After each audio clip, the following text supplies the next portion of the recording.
People do not know who rules or why and how he rules, and yet they know that there is a power that certainly rules.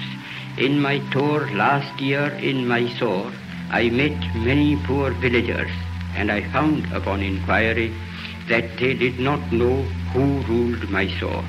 They simply said, some god ruled it. If the knowledge of these poor people was so limited about their ruler, I, who am infinitely lesser in respect to God than they to their ruler, need not be surprised if I do not realize the presence of God, the King of Kings. Nevertheless, I do feel, as the poor villagers felt about Mysore, that there is orderliness in the universe.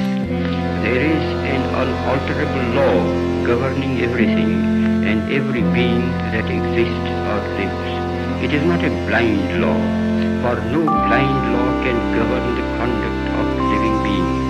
And thanks to the marvelous researches of Sir J.C. Bose, it can now be proved that even matter is life. That law, then, which governs all life is God. Law and the lawgiver are one. I may not deny the law or the lawgiver because I know so little about it or him.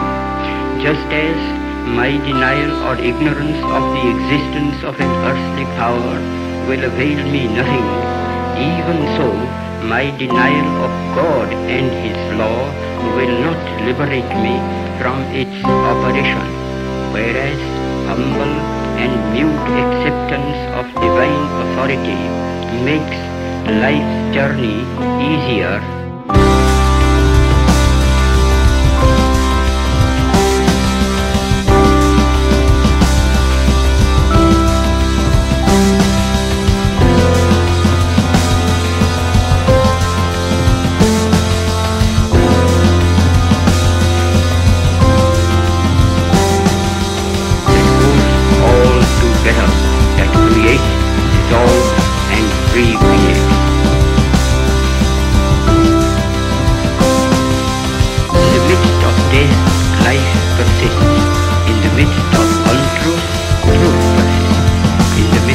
Darkness, light persists.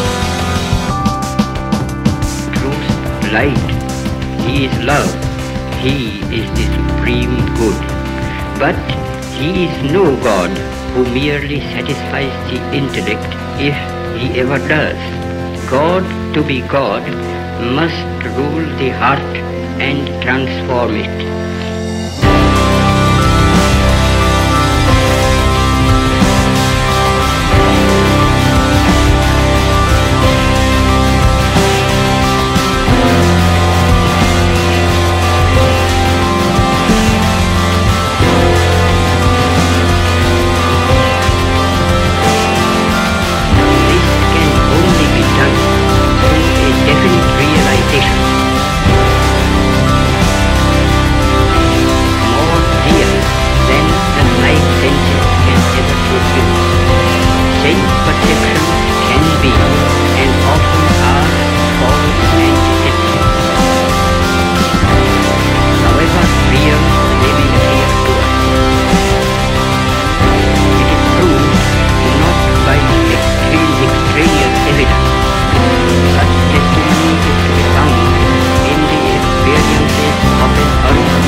The safest course is to believe in the moral government of the world, and therefore in the supremacy of the moral law, the law of truth and love.